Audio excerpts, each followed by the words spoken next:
Vous êtes unis par le mariage au nom de la loi.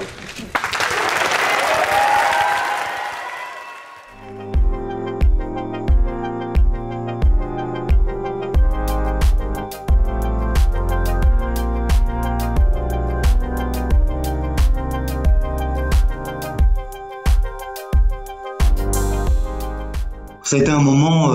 d'une forte intensité puisque effectivement entre la promulgation de la loi le 17 mai 2013 au moment de la journée mondiale de lutte contre l'homophobie, la transphobie et le moment où nous nous sommes mariés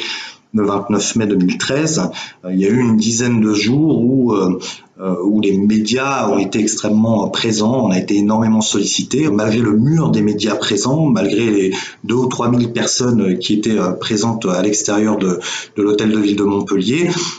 nous étions seuls au monde. On est très satisfait de se dire qu'au final, de l'avoir fait filmer, d'avoir eu autant de médias, puisqu'il y en avait près de 200 du monde entier, ça nous a permis de montrer le visage de l'amour face à toute la haine qui nous avait été déversée tout au long de ces derniers mois. Et au-delà de ce qui se passait en France, le fait de médias du monde entier, ça a envoyé sans doute, et je l'espère, un message d'espoir à d'autres pays qui ont franchi le cap de l'égalité pour certains, et d'autres pays où malheureusement il reste beaucoup à faire parce que trop de pays aujourd'hui continuent à criminaliser l'homosexualité, à la condamner de peine de prison et parfois de la peine de mort. Beaucoup d'entre eux nous venaient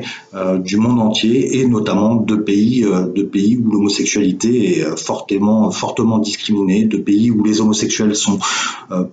pourchassés,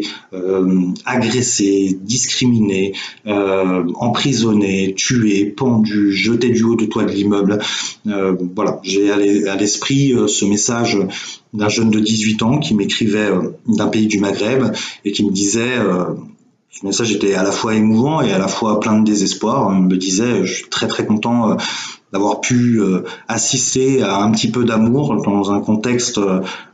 quotidien qui est le sien aujourd'hui, où il m'expliquait que malheureusement, sans doute de son vivant, il n'aurait jamais la joie de pouvoir épouser la personne qu'il aime.